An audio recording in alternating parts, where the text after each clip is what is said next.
Our dearly departed may be gone, but their earthly remains, well, remain. And how we treat those says a great deal about us, according to historian Thomas Laqueur. His work, The Work of the Dead, A Cultural History of Mortal Remains, is a finalist for the 2016 Kundal Prize in Historical Literature, and he joins us now on the line from Berkeley, California. Congratulations on your nomination, and thanks for joining us tonight. Thank you for inviting me. I want to start by reading just a little bit about The Work of the Dead. Here's an excerpt from page 1. Almost 2.5 millennia ago, the outrageous Diogenes told his students that when he died, he wanted his body to be tossed over the wall where it would be devoured by beasts. He was gone. It no longer mattered to him. This book is about how and why Diogenes was right. His or anybody forever stripped of life cannot be injured, but also existentially wrong. Wrong in a way that defies all cultural logic. It is about why the dead body matters. It matters because the living need the dead far more than the dead need the living. It matters because the dead make social worlds. It matters because we cannot bear to live at the borders of our mortality. Let's fast forward and have you tell us why you think, or I guess I should say how influential, has Diogenes' funeral request been in the history of Western thought? Well, I can answer that in two ways. One answer would be it hasn't been influential at all. No one in the West, or as far as that is concerned, anywhere else, ever followed Diogenes' advice. We as humans care for their dead, and we've been doing it, as far as we can tell, as long as we've been human. So that's the straightforward answer. The other answer is, though, that it's been a real challenge because all sorts of important people in the history of Western thought have taken up his challenge. So St. Augustine, to take just one example, says, we Christians don't have these superstitious beliefs of the pagans that it matters where the dead are buried. They think that if we bury the dead in the wrong place, they'll be wandering as shades in Hades. We Christians know that our God can raise the dead from anywhere under any circumstances, and it doesn't matter in the slightest. We could be burnt at the stake and thrown in the river, and still God will resurrect us. But St. Augustine went on then to support the cult of the saints and being buried near martyrs and the whole world of Christian burial. So Diogenes is a challenge not just in this realm, but in all sorts of other realms in which he stands against custom.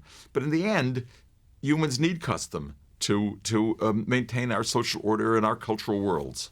Let me pick up from that with a follow-up on one of the lines that was in that excerpt I just read. Why do the living need the dead far more than the dead need the living?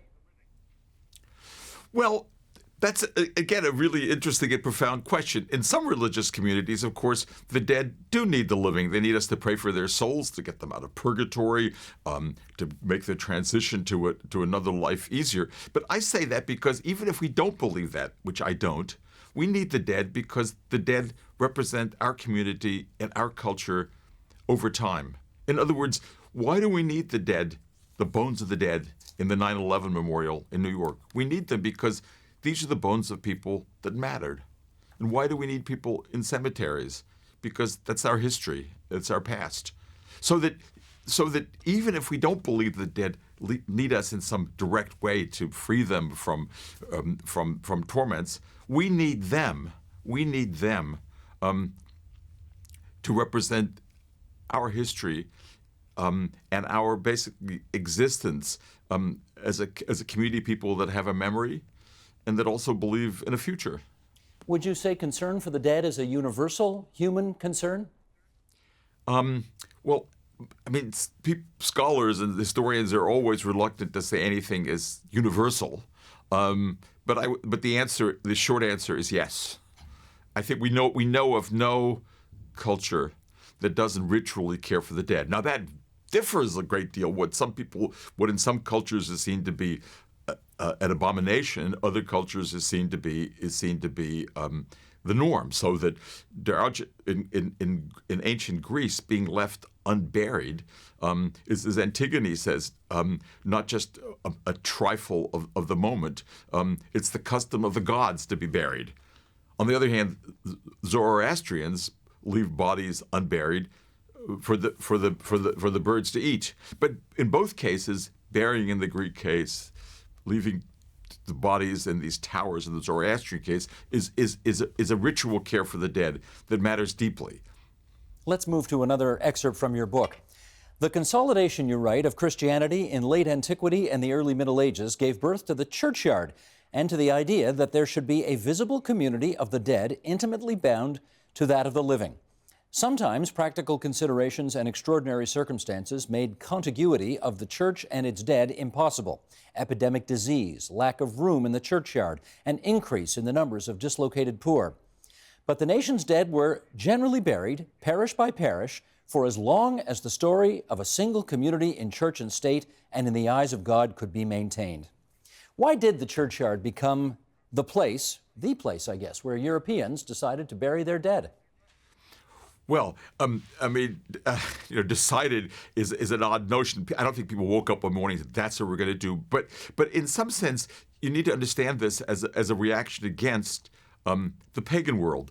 And in ancient Rome and in Greece, people were buried outside of cities, either on private property or in civic grounds. And in the 4th and the 5th century, people started burying their dead around the bodies of martyrs. In fact, the first churches were really outdoor churches that were built, often with no roofs, around these martyr tombs. And then the dead buried the community who followed this church. The early Christians started burying around the body of the martyr. And in the 6th, 7th, 8th century, depending on where you were, to be Christian then was to be gathered around some site of sacrality. So when England was Christianized, for example, the church made a great effort to move the bodies from these barrows and hillsides where the Anglo-Saxons and the Celts had buried, and move them into a churchyard. So and by the 12th century, it became part of canon law that every church had to have a relic. So now we have a kind of complex of the church of the living and the community of the dead. And they were intimately tied. And of course, in the medieval church, it was thought that praying for the dead was important for their souls. So every time one entered the church, one contemplated this community of one's ancestors, and one prayed for their souls. But the interesting to me is that even after the Protestant Reformation, and in places where people at least no longer believed that one needed to pray for the dead, people still buried around churchyards, because this was our target community. This was our people. And to be excluded from the churchyard was probably the worst punishment that went with excommunication, and with being basically rejected from the human community. So to be thrown out of the churchyard and not be buried there was a horrible punishment. It's basically saying you're not part of the human community. Well, and even if you were buried in the churchyard, there was, I gather, a hierarchy of who got buried where. Can you explain that? There certainly was. Well, no one knows exactly why the hierarchy is as it is, but almost everywhere in Europe, being buried on the north side, which was the dark side of the churchyard, and being buried at the periphery was where those who, well, as you say, we're low on the hierarchy. Unbaptized children, prostitutes, single women who died in childbirth, other people who were sort of, in some sense, deviant. And to be buried on the sunny and the west side of the church was thought to be advantageous. And when sort of clergymen, amateur anthropologists tried to think about this in the 18th century, they basically said, look, we have no real idea why this happened, but this is the case. And so then being buried inside the church was again another step up on the hierarchy. And so you're absolutely right. The churchyard is in some sense, if you will, a kind of model of the community. It is thought to be a community. We're all part of this parish, but in this community, there's hierarchy. And over the years, even if you weren't religious, how important was it for you to be buried in the churchyard? Well, it was pretty important to be buried in the churchyard. Or put it this way, it's important to be buried in the place where your fellow humans are buried. And if that's the churchyard, so be it. So famously, Voltaire, who was the greatest anti-clerical of the 18th century, was desperate to not have his body just tossed aside. And as a young man, he had written tracts against the church's rejection of an actress whose body had been just tossed by the Seine. And he was determined that this wasn't going to happen to him, though I'm sure he believed nothing about the theology of praying for the dead. So it mattered in the sense that the same reason that caring for the dead matters, to not care for the dead is to exclude them from a human community, to say they're nothing. And that's really important because in all sorts of horrible situations, in the Holocaust and in all the crimes we see, to reject the body of someone, to toss them, to burn them, to treat them horribly, is a rejection of their humanity, and it's a self-conscious rejection of them from the community of the living. At what point in history is there, again, I'll use the word decision, but you'll point out to me that it really wasn't a decision, it just sort of happened. Churchyards got overcrowded, they ran out of places to bury people, they needed so-called cemeteries now in order to find new spaces to bury people. How and when did that develop? Well, I shouldn't have chided you for a decision, because clearly in every case, when someone opens a cemetery and incorporates a cemetery, it's a decision. Real people are doing it. Well, so what I was going to argue is that, or what I want to argue is that, it's not so much that churchyards become crowded and therefore you need cemeteries. Churchyards have been crowded since the very beginning, because if you think about this as a small space, a half acre, third of an acre, in which the people of this parish have been buried for 500, 600, 1,000 years, it's crowded almost by definition. And for hundreds of years, for millennium, no one cares. So what happens in the 18th century? Well, what happens is, I think, really important social change. And first of all, it's much more sort of pluralism. In other words, all those people who were excluded from the churchyard, so in the French case or in the Italian case, Protestants who couldn't get into Roman Catholic burial places, or people who were deviants, as we talked about earlier, and these people start having a political say, and that's on the one hand, and the state on the other hand. The nation wants to say, look, these are the people here are not just people of the parish, they're people of the nation, they're people of a broader community. So in some sense, the rise of the cemetery is saying, look, the community of the dead that we see before us is not the community of an enclosed space, the Christian community in dead time. It's a cosmopolitan community. And as they said when Père Lachaise, the first cemetery, was built, they said the Russian can be lying next to the Spaniard, the Christian can be lying next to the Jew, and so that's the point. And all through the 19th century, there are quarrels about this, including really interesting Canadian cases in which an important appeal from Canada to Privy Council has to do with a Catholic scholar who was thought by the church to be heterodox, and who wished to be buried in a cemetery which was municipal, but in the sacred part of the cemetery, in the Catholic part, and the church refused. And it was finally decided at Privy Council, this became a constitutional issue, that yes, even this person the church disapproves of can be buried in this place because it's municipal, but the church doesn't have to read prayers over him. So what I'm trying to suggest to you is that as communities become more diverse, as they're more cosmopolitan, the cemetery, unlike the churchyard, which is a place of private property where anyone can buy a plot, where you don't need a priest's approval to be buried, represents a new kind of social existence. So that sounds more democratic or egalitarian, if you like, but on the other hand, there were also fears of dead bodies spreading diseases that I gather also made some people reconsider the notion of burial in a churchyard. Can you tell us about that? That's an interesting question. I mean, look, I think that's complicated because in fact, any 1,000 dead bodies are less dangerous than any 1,000 live bodies. And there was a great deal of research in the early 19th century saying, look, the dead bodies just aren't very dangerous.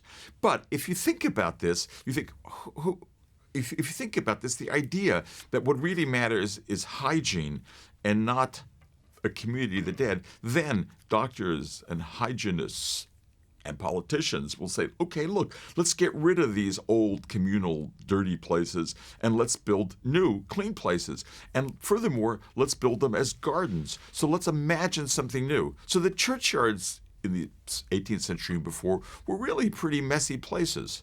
And if you think about this, cemetery are gardens. And that allows people to start imagining new sorts of places where the dead exist. Elysium, Arcadia, a pleasant glen. So in some sense, it's a whole imaginative shift. And I think that gets represented in the question of dirt. But even at the time, and that's what I want to suggest to you, even at the time, and it's not just based on modern knowledge, people said, look, all this stuff about dirt is really just part of a political argument between two groups of people who arguing for who the dead work for. Do they work for the church, or do they work for these different collectivities, nation, family, club, and so forth? In our remaining moments here, let's do one more excerpt from the book. The advent of modern cremation on the world stage was a breathtaking, almost lunatic exercise in disenchantment, modest in scale at first, but huge in ambition. Diogenes seems at last to have won. The dead body really was matter that could be transformed into nothing more than a, quote, small heap of ashes that bore no relationship to what it had once been. It belonged to science, whose object was the natural world, and it was to be managed in the ecological and hygienic interests of society. Talk to us about how technological advancement made cremation popular, at least in the West. Well, it didn't make it so popular right at first, but it certainly made it a major political and ultimately theological issue. So what happened is that it starts in Italy, and a group of Italian doctors who were all anti-clerical, all positivists, all Freemasons, all supporters of an Italian nation, in other words, radical materialists, who said, look, what we should really do with the dead is treat them what they are, their matter. And right around, this is all in the 1860s and early 70s, and that was just when new steelmaking technology came into existence. So rather than burning bodies on these slow wood heaps where you couldn't really just burn them very efficiently, they buried them essentially in steel ovens, in reverberating furnaces. And they produced ashes, and they said, look, it's just so much matter. It's so much phosphorus, so much calcium, so much this. And then initially they'd say, well, we just scattered, or we'll use it as fertilizer. It's just matter. Now, the interesting part of the story, of course, is that that's the lunatic part, where they said, we're just going to pretend that these are just bodies. But on the other hand, what ended up happening is that crematoriums developed chapels, and people started burying their ashes in particular places, and a whole new ritual and a whole new group of a whole new way of caring for ashes came into being. But the original guys were saying, get over it. Diogenes is right. It's just chemicals. And we're now blessed. We now live in this modern age where steelmaking technology lets us do this efficiently and cheaply, and it doesn't take ground, and it surely gets rid of disease. And we're finally over all these millennia of superstition. Thomas, having written nearly 600 pages on the issue of what we do with dead bodies, I cannot imagine you haven't at one time thought about what you want your friends and family to do with yours. So what's the answer to that? Well, I would like my ashes scattered in places that mean something to me, an orchard we have in the Santa Cruz Mountains, places in the Sierras, a lake in Virginia, and I'd like my daughter and my wife, if she survives me, to sort of think that we've done something with me that means something to them. So I do want my body to be cared for by them. I would be, I think, prospectively upset if they put me in some great meat grinder and fed me to the dogs. The first part of that answer was actually quite beautiful, and the last part was actually quite frightening. Thank you so much for spending so much time with us on TVO tonight. Thomas Laqueur, the name of the book is The Work of the Dead, A Cultural History of Mortal Remains. Thanks so much for joining us from Berkeley, California. Thank you very much for inviting me again. Help TVO create a better world through the power of learning. Visit TVO.org and make a tax-deductible donation today.